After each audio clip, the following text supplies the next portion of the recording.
ఇక్కడ నేను చెప్పినట్టుగా కొన్ని కేసులు ఉన్నాయి, మీ మీద ఉన్నాయి. కేసులు పెట్టిన వాళ్ళు మీరు ఒకసారి లేండి.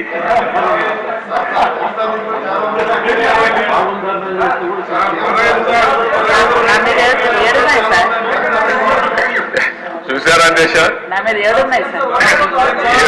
7 కేసులు ఉన్నాయి. అంటే రాజకీయ పోరాటం చేసిన వాళ్ళందరిపైన కేసులు పెట్టారు. అంటే ఇంకెప్పటికీ బయట రాకూడదు అనుకున్నారు, కానీ నేరుగా ప్రజలు ఆలోచించి అసెంబ్లీ పంపించారు అధ్యక్ష అందరినీ. మెజారిటీ మీరు చూశారు. ఆనాటి పాలనలో మనందరూ బాధితులే అసెంబ్లీ నుండి అందరూ. Thank you.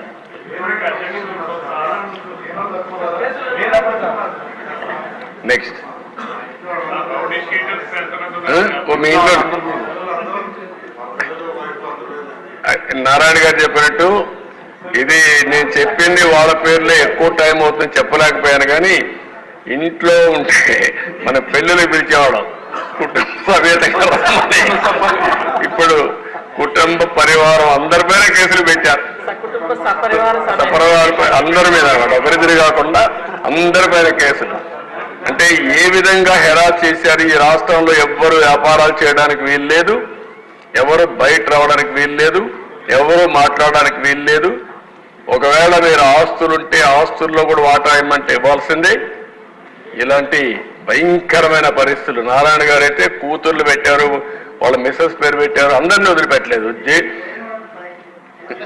లేని వాళ్ళు చాలా మంది తక్కువ ఉన్నారు. ఇక్కడ 20 కేసులు ఉన్నాయి. అల్లుణ్ణి, కూతుర్ని, భార్యని అందరినీ సిబిసిఐడి తీసుకొచ్చి ఎక్కడికక్కడ ఎంక్వైరీ మీద ఎంక్వైరీ ఎన్ని చేయాలని చేసే పరిస్థితికి వచ్చారు. ఇప్పుడే ఒక చంద్రమోహన్ రెడ్డి గారు చెప్తున్నారు, కేసులు లేని వాళ్ళు పుణ్యాత్ములు, వాళ్ళకు బోనస్ అది ఎవరున్నారు పైకి లేవని ఒకసారి చూపించడానికి. కేసులు లేని వాళ్ళు అదృష్టవంతుల వాళ్ళు. చూసారా దేశ కేసులు లేని వాళ్ళు వీళ్ళు మాత్రం మెజారిటీ బాధితులు. Okay, thank you.